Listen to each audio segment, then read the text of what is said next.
Hello friends, welcome to Jai's world again. അപ്പോൾ ഇന്നത്തെ episode ഞാൻ പരിചയപ്പെടുത്താൻ പോകുന്നത് പാലയിൽ നിന്നുള്ള ഒരു മലയാളി ചേച്ചിയാണ്. ചേച്ചിയുടെ പേര് ലിനി ആണ്. ലിനി ചേച്ചി ഇവിടെ വന്ന് സെറ്റിൽ ചെയ്തു.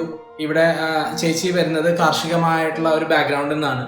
അപ്പോൾ ലിനി ചേച്ചിക്ക് അതിൻ്റെതായ ഒരു അഭിരുചികളുണ്ട്. അപ്പോൾ ഇന്നത്തെ എപ്പിസോഡിൽ ഞാൻ എക്സ്പ്ലെയിൻ ചെയ്യാൻ ഉദ്ദേശിക്കുന്നത് ചേച്ചിയുടെ ആ ഒരു കാർഷികമായിട്ടുള്ള ഉൽപ്പന്നങ്ങൾ വീട്ടിൽ തന്നെ ഉൽപ്പാദിപ്പിക്കുന്നതും അതുപോലെ തന്നെ ലിനി ചേച്ചിയുടെ തന്നെ ഒരു special menu for French fries, അത് ലിനി ചേച്ചി തന്നെ എക്സ്പ്ലെയിൻ ചെയ്യും. Thank you Jerry. അപ്പോൾ ഇന്ന് നമ്മുടെ എപ്പിസോഡിൽ ഞാനൊരു പൊട്ടാറ്റോ ഫ്രഞ്ച് ഫ്രൈസ് എങ്ങനെയാണ് ഉണ്ടാക്കുന്നതെന്നാണ് കാണിക്കാൻ ഉദ്ദേശിക്കുന്നത്. അപ്പോൾ ഈ വർഷം നമുക്കിവിടെ കുറേ അധികം പൊട്ടാറ്റോ ഉണ്ടായി. അപ്പോൾ ഈ പൊട്ടാറ്റോനെ നമുക്ക് എങ്ങനെയാണ് കുറേ നാളത്തേക്ക് ഉപയോഗിക്കാമെന്ന് ഞാൻ ആലോചിച്ചപ്പം വിചാരിച്ചു ഫ്രഞ്ച് ഫ്രൈസ് ഉണ്ടാക്കാം. അപ്പോൾ ഫ്രഞ്ച് ഫ്രൈ ഉണ്ടാക്കാനായിട്ട് നമ്മളിങ്ങനെ ഹാഫ് കുക്ക്ഡ് ആയിട്ട് വെച്ച് കഴിഞ്ഞ് ഫ്രീസ് ചെയ്ത് കഴിഞ്ഞാൽ നമുക്ക് എപ്പം വേണമെങ്കിലും എടുത്ത് അതിനെ ഫ്രൈ ചെയ്യാൻ പറ്റും. അപ്പോൾ ഇന്ന് നമുക്ക് ഫ്രഞ്ച് ഫ്രൈസ് എങ്ങനെയാണ് ഉണ്ടാക്കുന്നത് നോക്കാം.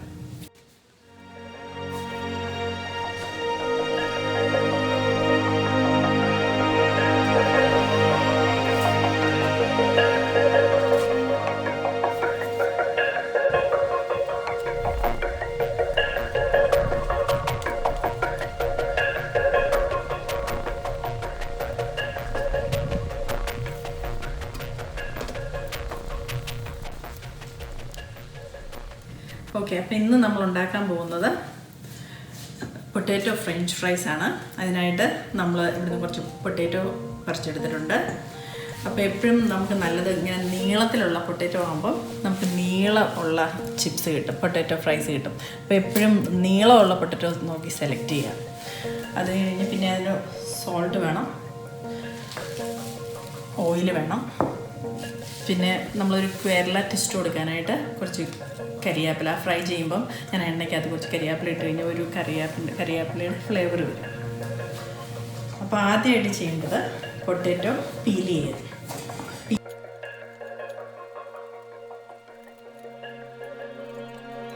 അപ്പം ഞാൻ ഇതിൻ്റെ 2 സൈഡ് കട്ട് ചെയ്യും.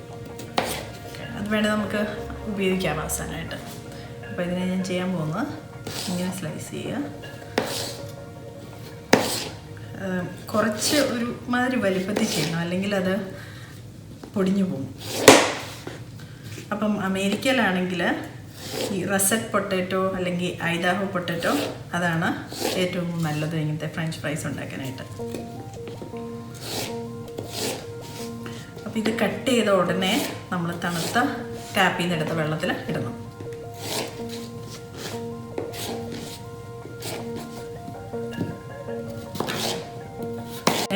വെള്ളത്തിലിടണം.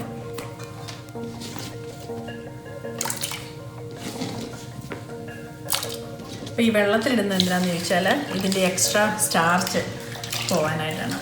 ആ സ്റ്റാർച്ച് പോയാലേ നമുക്ക് വളരെ ക്രിസ്പി ആയിട്ട് ഫ്രൈ ചെയ്യാൻ പറ്റുള്ളൂ. അപ്പോൾ ഒരു 15 മിനിറ്റ് അതിനെ വെള്ളത്തിലിടണം. അപ്പോൾ നമുക്കൊരു 15 മിനിറ്റ് വെയിറ്റ് ചെയ്യാം. ഇതിൻ്റെ സ്റ്റാർച്ചൊക്കെ കണ്ടോ, വെള്ളം കുറച്ചിങ്ങനെ മങ്ങിയിട്ടുണ്ട്. അപ്പോൾ അതിൻ്റെ സ്റ്റാർച്ച് ഇളകി വന്നതാണ്. അപ്പോൾ അത് ഒന്ന് ഊറ്റിയെടുക്കാം.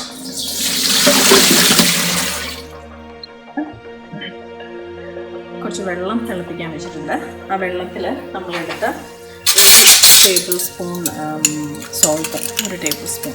അപ്പോൾ അത് അങ്ങോട്ട് ഇടുക. അപ്പോൾ ഈ വെള്ളം നന്നായി തിളയ്ക്കുമ്പോൾ ഈ പൊട്ടാറ്റോ എടുത്ത് ഇതിനകത്തിട്ട് ഒന്ന് കുക്ക് ചെയ്യണം.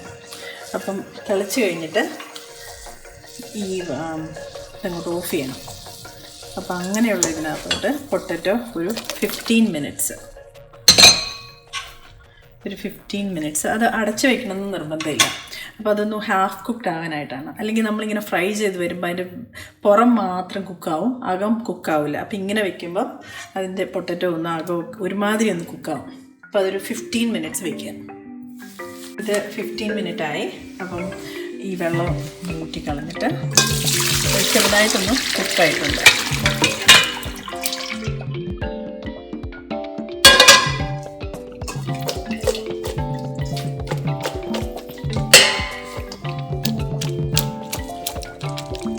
ഇത് ഇങ്ങനെ ഒരു ടവൽ അല്ലെങ്കിൽ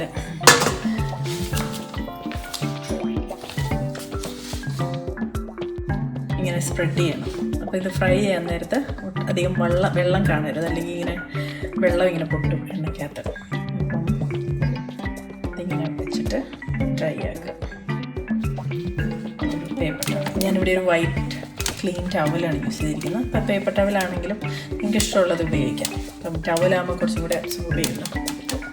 ഹാഫ് കുക്ക്ഡ് ആയിട്ട് വെച്ചത് ഇപ്പം ഇങ്ങനെ ടവൽ കൊണ്ട് ഡ്രൈ ആയിട്ടുണ്ട്. അപ്പോൾ ഇതെടുത്തിട്ട് നമുക്കിനി ഫ്രീസ് ചെയ്ത് വെക്കാം.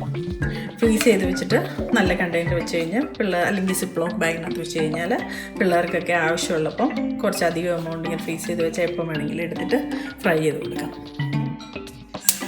സ്റ്റൗ എടുത്തിട്ട് ഫ്രൈ ചെയ്യാനായിട്ട് വയ്ക്കുക. ഇപ്പം വെളിച്ചെണ്ണ ഒഴിക്കുക.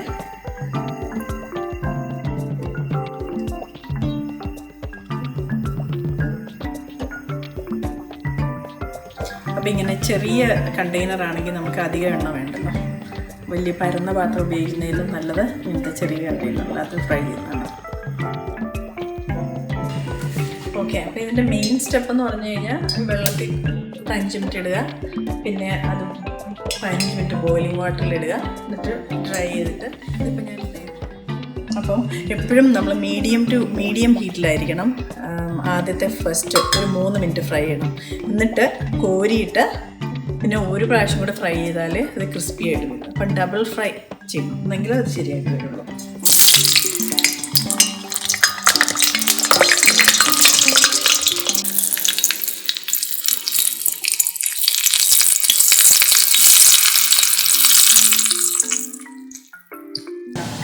ഓക്കെ, അപ്പോൾ ഇതൊരു 3 മിനിറ്റ് ഫ്രൈ ആയി. മീഡിയം ടു ഹൈ ഫ്ലെയിമിൽ. അപ്പം നിങ്ങളിത് വൈറ്റ് കളറാണല്ലോ ഓർമ്മോർത്ത് പേടിക്കണ്ട. അത് അടുത്ത പ്രാവശ്യം ഫ്രൈ ചെയ്യുമ്പോഴേ അത് ബ്രൗൺ ആൻഡ് ക്രിസ്പി ആവും. അപ്പം ഇത് കോരി മാക്സിമം അതിൻ്റെ എണ്ണ സ്റ്റൗവിലുകൊണ്ട് കളയുക.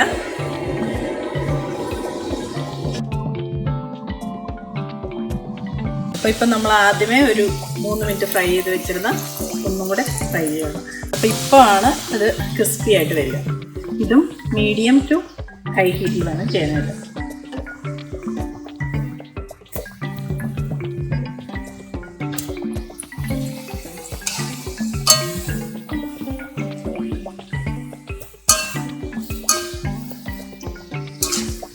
ക്രിസ്പി ആയിട്ട് വരുന്നു, ഐ കൻ ഫീൽ ഇറ്റ്. അപ്പോൾ ഈ കൂടെ നമ്മൾ എടുക്കാറാകുമ്പോഴത്തേക്കും കുറച്ച് കരിവേപ്പില ഇട്ട് കഴിഞ്ഞാൽ ആ ഒരു കരിവേപ്പിലയുടെ ഫ്ലേവർ ഒരു കേരള. അപ്പോൾ ഇത് ഓൾമോസ്റ്റ് ഫ്രൈ കുക്ക്ഡായി, ബ്രൗൺ കളറായി, ഗോൾഡൻ ബ്രൗൺ ആയി. അപ്പം അതിൻ്റെ കൂടെ ഇത്തിരി കരിവേപ്പില ഇടുന്നു. ഒരു ചെറിയൊരു കേരള ഫ്ലേവർ വരുന്നുണ്ട്. അപ്പോൾ നമ്മുടെ ലിനിച്ചേച്ചി special french fries Kerala model ready ആയിട്ടുണ്ട്. നമുക്കൊന്ന് ടേസ്റ്റ് ചെയ്ത് നോക്കാം. അപ്പോൾ നമ്മുടെ ലിനിച്ചേച്ചി ഇപ്പോൾ ഉണ്ടാക്കിയിട്ടുള്ള French fries, Kerala style French fries ഇവിടെ റെഡി ആയിട്ടുണ്ട്. സംഭവം കാണുമ്പോൾ നല്ല യമ്മിയാണ്. നമ്മളൊന്ന് ടേസ്റ്റ് ചെയ്ത് നോക്കട്ടെ. നമ്മുടെ ഫാൻസ് ആയിട്ട് ലിനിച്ചേച്ചിയുടെ ഹസ്ബൻഡ് നമ്മുടെ ഒപ്പം ഉണ്ട്. അപ്പോൾ ഞങ്ങൾ രണ്ടുപേരും കൂടി അങ്ങ് ടേസ്റ്റ് ചെയ്യാൻ പോവാണ്.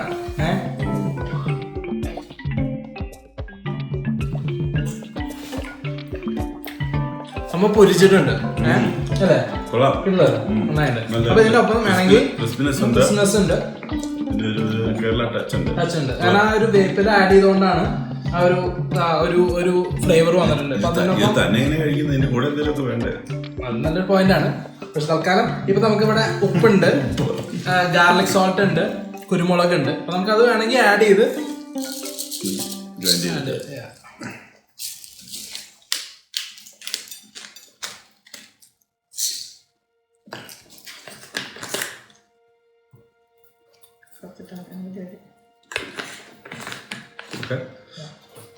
ഒന്നുകൂടി ട്രൈ ചെയ്യാം.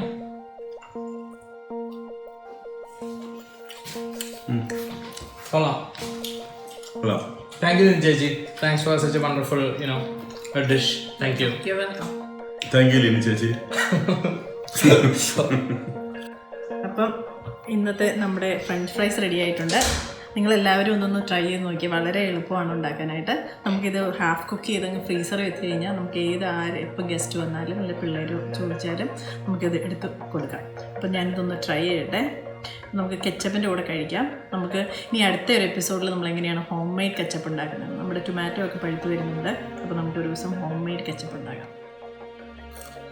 നന്നായിട്ടുണ്ട്, വളരെ ക്രിസ്പി ആയിട്ടുണ്ട്.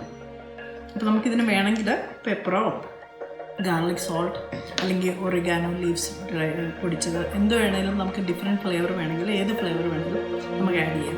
അപ്പോൾ ഇത് കുക്ക് ചെയ്യുന്നതിന് മുമ്പ് നമ്മൾ സോൾട്ട് ഇട്ടിട്ട് ബോയിലിംഗ് വാട്ടർ ഇട്ടതുകൊണ്ട് ഓൾറെഡി ഒരു ഇനഫ് സോൾട്ട് ഉണ്ട്. പിന്നെ വേണമെങ്കിൽ നമുക്ക് ആഡ് ചെയ്യാം.